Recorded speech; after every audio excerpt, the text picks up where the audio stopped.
Bonjour à tous et bienvenue à cette présentation de Time Zero Navigator version 4. Donc, nous sommes aujourd'hui à Barcelone sur le bateau de test Maxi et je vais vous montrer comment fonctionne la nouvelle fonctionnalité qui s'appelle TZ Cloud et qui va vous permettre de synchroniser vos routes, vos waypoints à travers notre infrastructure cloud. Donc j'ai par exemple ici un Time Zero Navigator version 4 et une app pour iPad qui s'appelle notre app qui s'appelle TZ iBoat. Alors je vais par exemple ici zoomer sur la zone de Barcelone. Tout d'abord TZ Navigator, puis sur TZ iBoat, comme ceci. Et je vais par exemple créer une zone sur Time Zero Navigator. Donc, il me suffit de positionner quelques points.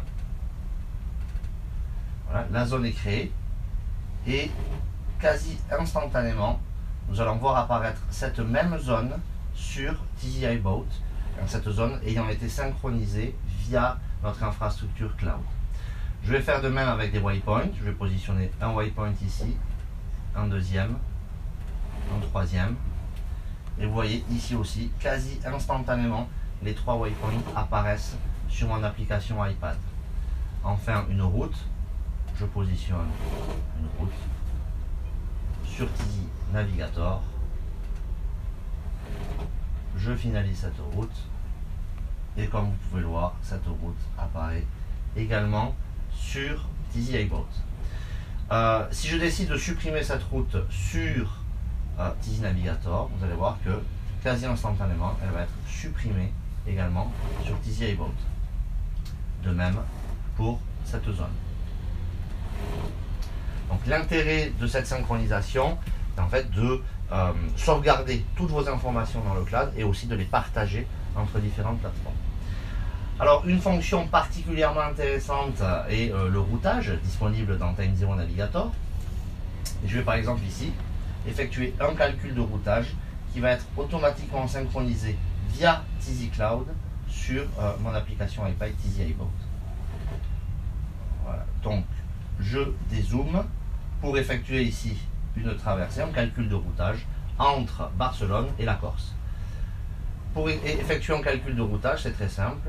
Je vais tout d'abord choisir d'afficher mes prévisions météo.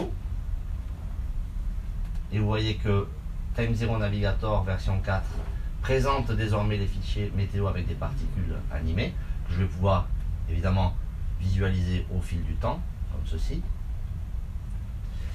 Et pour effectuer un calcul de routage, c'est très simple. Je positionne un point de départ à Barcelone, un point d'arrivée en Corse, et quasi instantanément ici aussi, le routage est calculé. Ce routage qui prend en compte évidemment la force et la direction du vent, les vagues et les polaires de vitesse de mon bateau. Et vous voyez que ce routage qui a été calculé apparaît ici aussi sur TZ iBoat.